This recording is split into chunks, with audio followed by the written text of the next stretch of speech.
Big story.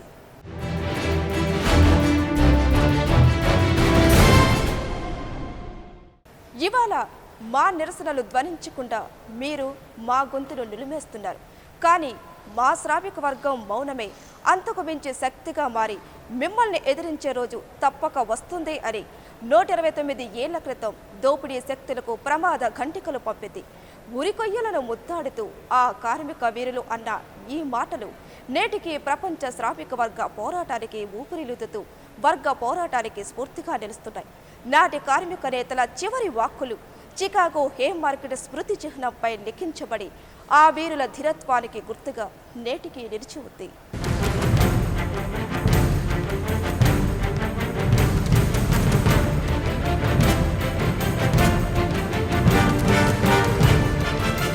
Russia విప్లవ ఫలితంగా ఆవిర్భవించిన ఎర్ర జెండాల మహోజ్వలానికి ప్రపంచ పెట్టుబడిదారీ వ్యవస్థ తమ శిరస్సులు వంచి వెట్టి చాకిరీకి గురవుతున్న కార్మికులకు కనీస చట్టాలను ఏర్పరిచాయి.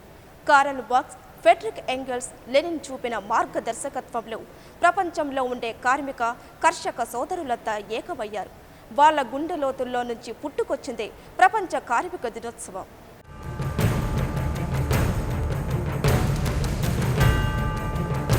నరాల బిగువు, కరాల సత్తువ, వరాల వర్షం కురిపించాలని, ప్రపంచ భాగ్యం వర్తిల్లాలని గనిలో, పనిలో, కార్ఖానాలు పరిప్లవిస్తూ ధనిక స్వామికి దాస్యం చేసే యంత్రభూతముల కోరలతోమే కార్మిక వీరుల కన్నుల నిండా కనకన మండే గలగల తొనికే విలాపాగ్నులకు విషాదాస్త్రులకు ఖరీదు కట్టే షరాబులేడోయ్ అన్నాడు శ్రీశ్రీ. నిజమే, ఈ ప్రపంచం నడిచేది, నడిపించేది శ్రమశక్తుల రెక్కల కష్టం మీదే. అలాంటి శ్రమశక్తులు సమున్నతంగా, సగర్వంగా ప్రపంచవ్యాప్తంగా కార్మిక వర్గం అంతా ఒక్కటేనని ఎలుగెత్తి చాటే సందర్భమే ప్రపంచ కార్మిక దినోత్సవం.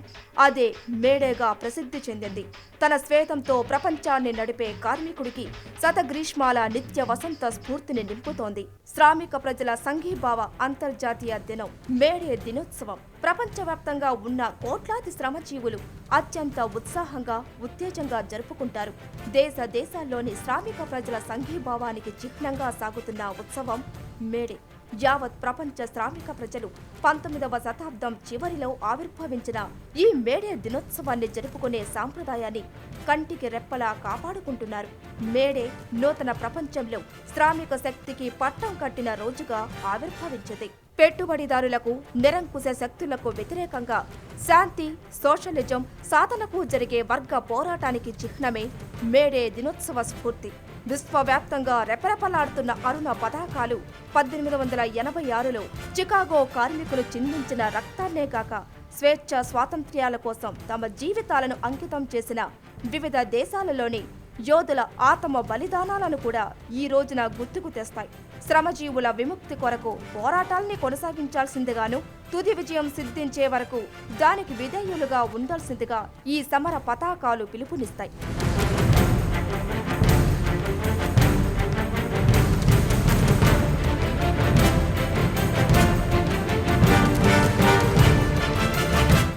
గంటల పనిదినం కోసం ప్రారంభమైన ఈ మహత్తర అంతర్జాతీయ సంఘీభావ దినోత్సవం రోజున ప్రపంచ కార్మికులారా ఏకం కండి అనే ఉత్తేజపూర్వకమైన నినాదాలు భూగోళం అంతటా ప్రతిధ్వనిస్తాయి.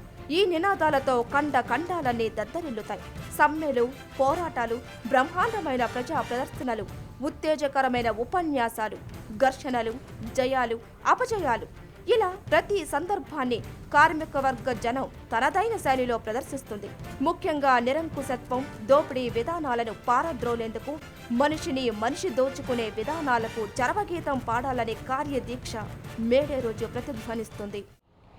మేడే ప్రపంచ కార్మిక వర్గానికే ఒక ముఖ్యమైనటువంటి పోరాట దిన వార్షికోత్సవం. ప్రపంచవ్యాపితంగా కార్మికులు సాధించినటువంటి విజయోత్సవాలు, ఇప్పుడున్నటువంటి సమస్యల మీద పోరాట నినాదాలు ఇవన్నీ మేడేలో ప్రతిబింబిస్తాయి. ఈ సంవత్సరం మేడేకు ఒక ప్రత్యేకత ఉంది. అధికారంలో ఉన్నటువంటి బీజేపీ ఎన్డీఏ ప్రభుత్వం అవలంబిస్తున్నటువంటి కార్మిక వ్యతిరేక విధానాలు, ఫ్యాక్టరీల చట్టం యొక్క సవరణ, కోల్ మైన్స్ యొక్క ప్రైవేటీకరణ, ప్రభుత్వ రంగాన్ని ధ్వంసీకరణ, వీటన్నింటిపైన కార్మికులు తీవ్రమైనటువంటి పోరాటాలు చేయాల్సినటువంటి పరిస్థితి వచ్చింది. ప్రపంచమంతా పెట్టుబడిదారుల ప్లే గ్రౌండ్ అని, శ్రామికులు వారికి కట్టు బానిసలని, ద్రవ్య పెట్టుబడి ప్రపంచానికి చోదక శక్తి అని, స్వేచ్ఛాయుత మార్కెట్ పోటీ, కార్పొరేటీకరణ, గ్లోబలైజేషన్ విధానాలే ప్రపంచానికి శ్రీరామ రక్ష అని బల్లగుద్ది చెబుతున్నాయి పాలక వర్గాలు. ఈ తరుణంలో 129 ఏళ్ల క్రితం హే మార్కెట్ వీధుల్లో కార్మికులు చూపిన సాహసం ప్రపంచ గతిని మార్చింది. ఈ ప్రపంచం నడిచేది పెట్టుబడిదారుల ద్రవ్యంతో కాదని, కార్మికుల స్వేదంతోనేనని ఎలుగెత్తి చాటింది మేడే.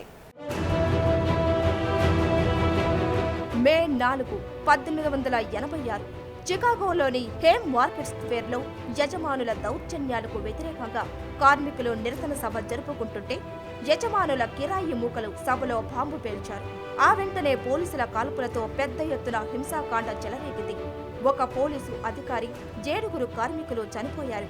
యాజమాన్యం చెప్పు చేతల్లో పనిచేస్తున్న పోలీసు వ్యవస్థ హింసాకాండకు కారకులంటూ 8 మంది కార్మిక నేతలపై నేరం మోపింది. 18 నెలల బూటకపు విచారణ నిర్వహించిన న్యాయస్థానం 4 కార్మిక నేతలకు ఉరిశిక్ష, మిగతా వారికి యావజ్జీవ కారాగార శిక్షను ఖరారు చేసింది. నేటికి అమరులుగా మనందరి గుండెల్లో నిలిచిన మహోన్నత కార్మిక వీరులు Albert Parsons, August Spies, George Engel, Adolph ఫిషర్లు నవంబర్ 11, 1887 ధైర్యంగా నినాదాలిస్తూ ఉరికొయ్యను ముద్దాడారు. మేడే అనేది కార్మికుల యొక్క, శ్రమజీవుల యొక్క హక్కుల్ని కాపాడేదానికోసం 18 గంటలు 14 గంటలుగా సాగుతున్న పని దినాన్ని 8 గంటలకే కుదించాలనే ఒక న్యాయమైన హక్కు కోసం సాగినటువంటి పోరాటం. ఆ పోరాటంలో ఆనాటి అమెరికన్ ప్రభుత్వం దౌర్జన్యపూరితంగా అనేక వందల మందిని తుపాకులతో కాల్చి పొట్టన పెట్టుకున్న సందర్భంలో ఆ కార్మికుల శరీరాల్లోంచి స్రవిస్తున్న రక్తంలోంచి ఎర్రజెండా పుట్టింది. అది మే దినోత్సవంగా ప్రపంచవ్యాప్తంగా మనం జరుపుకుంటున్నాం. ప్రపంచవ్యాప్తంగా ఉన్న కోట్లాది శ్రమజీవుల స్వేచ్ఛ సంకేతం అరుణ పతాకం. ఆ విధంగా 1886 మే 1వ తేదీ ప్రపంచ కార్మిక వర్గ విప్లవ చరిత్రలో రక్తాక్షరాలతో లిఖించదగ్గ రోజుగా మారిపోయింది. అమెరికన్ కార్మికుల త్యాగం వృధా కాలేదు. 1889లో ప్యారిస్లో జరిగిన సోషలిస్టు ఇంటర్నేషనల్ మొదటి కాంగ్రెస్ మేడేను అంతర్జాతీయ కార్మిక పోరాట దినంగా జరపాలని తీర్మానించింది.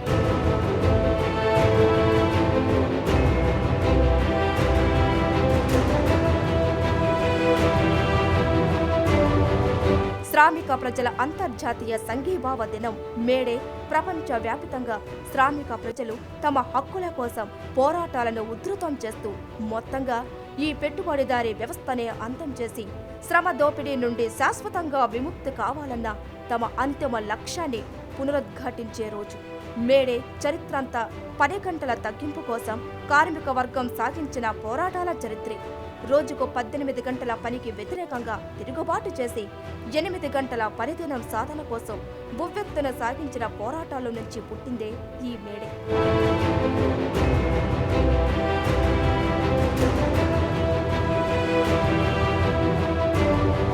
ప్రపంచ కార్మికులారా ఏకం కండి అని ఆనాడు మార్క్స్ ఎంగెల్స్లు పిలుపునిచ్చారు.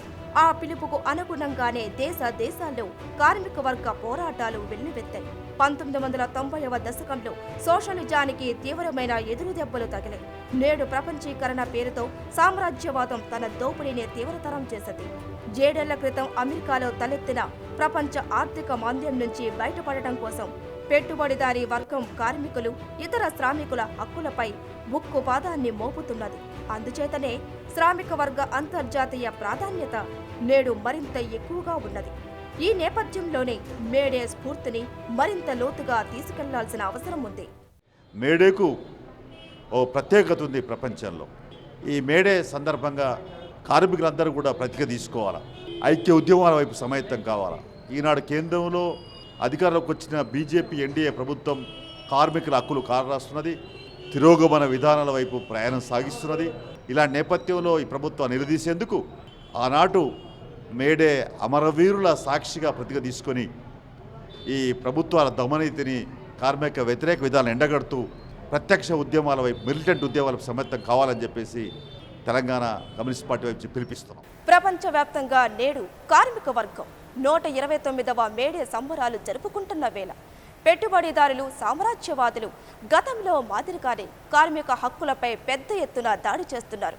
అమెరికా ప్రపంచమంతటా తన జబర్దస్త్ విధానాలను కొనసాగిస్తున్నది.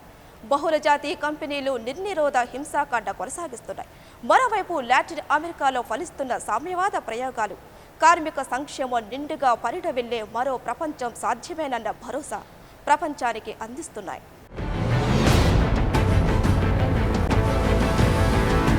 భారత పాలక వర్గాలు సరళీకృత ఆర్థిక విధానాలు అమలు చేయడం మొదలుపెట్టాక దేశంలో విదేశీ పెట్టుబడులు వెల్లువలా వచ్చిపడ్డాయి. ఫలితంగా నయా వలస విధానం మొదలయ్యింది.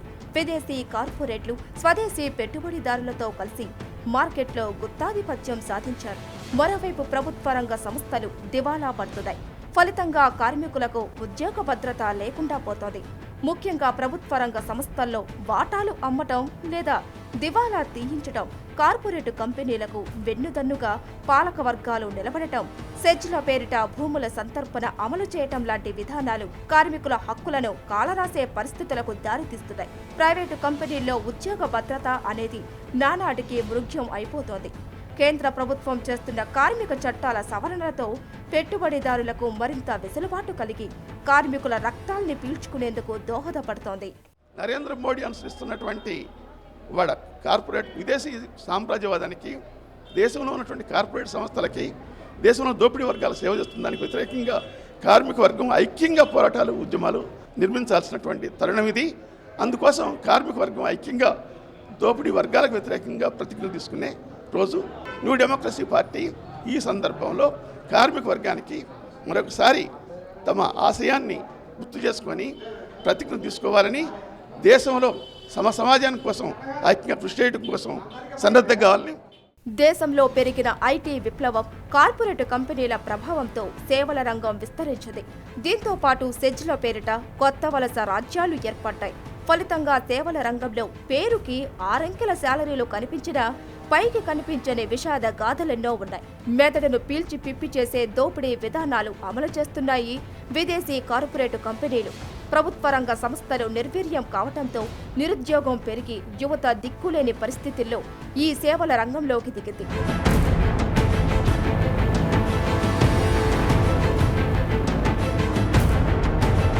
ఐటీ, టెలికాం, ఈ-కామర్స్, ఫార్మా ఇలా విదేశీ, స్వదేశీ కార్పొరేట్ కంపెనీల్లో పనిచేసే ఉద్యోగులకు 6 అంకెల జీతం, AC car, double bedroom flat, విదేశీ పర్యటనలు అని అందరూ అనుకుంటుంటారు. కానీ ప్రభుత్వ అసమర్థ విధానాల వల్ల ఈరోజు వాళ్ల పరిస్థితి ఘోరంగా మారింది. ఈ విదేశీ కంపెనీలన్నీ రాత్రింబవళ్లు గంటల తరబడి పని చేయించుకుంటూ యువతరం శక్తినంతా పిండేసుకుంటున్నాయి. ఉద్యోగులు నరకం అనుభవిస్తున్నారు. మెకానికల్ లైఫ్, తీవ్రమైన పని ఒత్తిడి. యంత్రాల్లాగా అయిపోతున్నారు ఉద్యోగులు. ఎప్పుడు తింటున్నారో, ఎప్పుడు పడుకుంటున్నారో వాళ్ళకే తెలియదు. జీవితాలన్నీ అగమ్య గోచరంగా మారిపోతున్నాయి. దీన్ని తట్టుకోలేక వాళ్ళు ఆత్మహత్యలు కూడా చేసుకుంటున్నారు. బెంగళూరులో సైకాలజిస్టులకి గిరాకీ బాగా పెరుగుతోంది. ఈ మధ్య కాలంలో అందుకు కారణం ఐటీ, ఇతర అవుట్సోర్సింగ్ ఉద్యోగుల వల్లే. ముఖ్యంగా పింక్ స్లిప్ పేరిట వారి ఉద్యోగాల మీద ఎప్పటికీ కత్తి వేలాడుతూనే ఉంటుంది.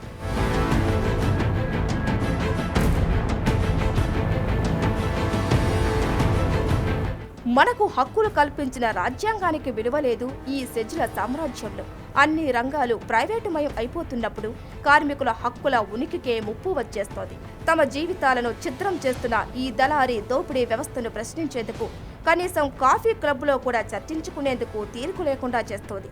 ఈ కార్పొరేట్ వ్యవస్థ జీతం దండిగా ఇస్తున్నప్పటికీ కనిపించని ఖర్చులన్నీ పెంచేసి మళ్లీ వారి బొక్కసాలకే ఆ డబ్బు చేరిపోతోంది. ఇదే కార్పొరేట్ దోపిడీ అంటే ఈ ధోరణులను కేంద్ర, రాష్ట్ర ప్రభుత్వాలు దగ్గరుండి మరీ ప్రోత్సహిస్తున్నాయి. ప్రభుత్వాలు పరిశ్రమలు స్థాపించకుండా యువతకు ఉపాధి కల్పించకపోవడంతోనే ఈ సమస్య అని ఆర్థికవేత్తలు సెలవిస్తున్నారు. తమ లాభాల ప్రవాహానికి అడ్డుగా ఉన్న కార్మిక చట్టాలను తక్షణం సవరణ చేయాల్సిందేనని బడాబాబుల హుకుం జారీ చేయటం, జీ హుజార్ అంటూ నరేంద్ర మోడీ సర్కారు వెంటనే పార్లమెంటులో బిల్లును ప్రవేశపెట్టడం చకచకా జరిగిపోయాయి. దోపిడీ విధానాలను మరింత నిరంకుశంగా కొనసాగించాలని కార్పొరేట్ దొరలు కుట్రలు పట్టుతున్నారు. ఉన్న చట్టాలే సరిగ్గా అమలు కావటం లేదంటూ కార్మిక సంఘాలు మొత్తుకుంటుంటే వాటిని మొత్తానికే ఎత్తేసి కార్మిక వర్గానికి ఆ మాత్రపు రక్షణ కూడా లేకుండా చేయాలని మోడీ ప్రభుత్వం ప్రయత్నిస్తోంది. దేశ ప్రజలందరికీ అచ్చేదిని తీసుకొస్తానని హామీలిచ్చి అధికారం చేజిక్కించుకున్న నరేంద్ర మోడీ స్వదేశీ విదేశీ ప్రైవేటు కంపెనీల మంచి రోజుల కోసమే తాను పాటుపడతానని విస్పష్టంగా ప్రకటిస్తున్నాడు. వారి కోరిక మేరకు బీమా రంగంలో విదేశీ పెట్టుబడుల పరిమితిని పెంచే బీమా చట్ట సవరణ బిల్లును పార్లమెంటులో ప్రవేశపెట్టి అత్యంత అప్రజాస్వామిక రీతిలో దాన్ని ఆమోదింపజేసుకున్నాడు. విదేశీ పెట్టుబడిదారులకు జర్ర తివాచీతో స్వాగతం పలికి మా దేశంలో కార్మిక చట్టాల చికాకు మీకు కలగకుండా చూస్తామంటూ హామీనిస్తున్నాడు. ఫ్యాక్టరీ చట్టం, కనీస వేతనాల చట్టం, కాంట్రాక్టు లేబర్, అప్రెంటిస్ చట్టాలను మరింత బలహీనపరిచే దిశలో చర్యలు చేపట్టాడు.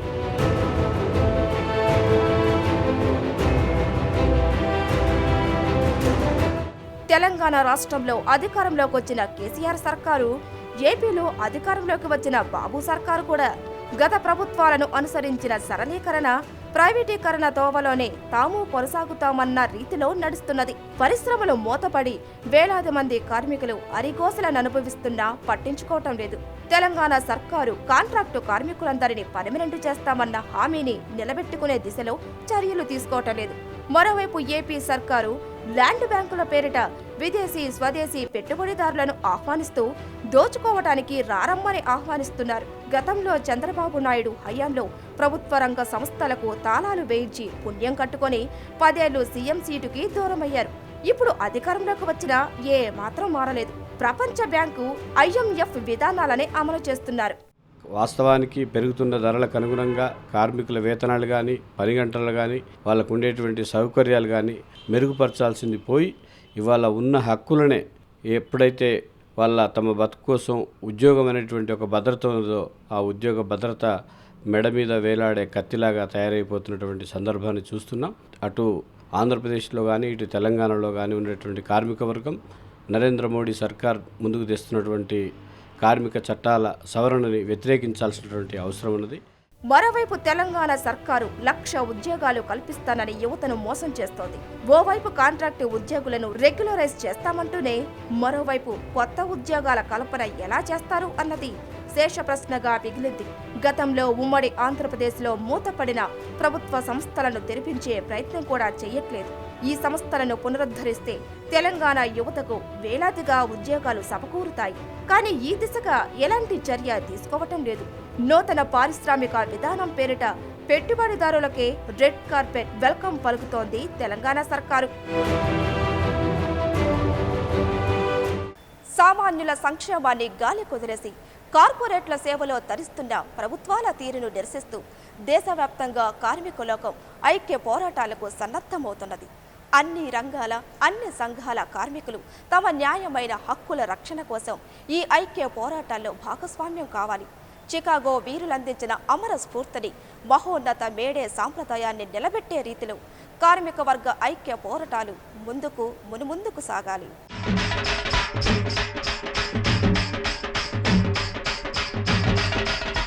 ఇది ఇవాల్టి బిగ్ స్టోరీ. తిరిగి మరో అంశంతో మళ్ళీ కలుద్దాం.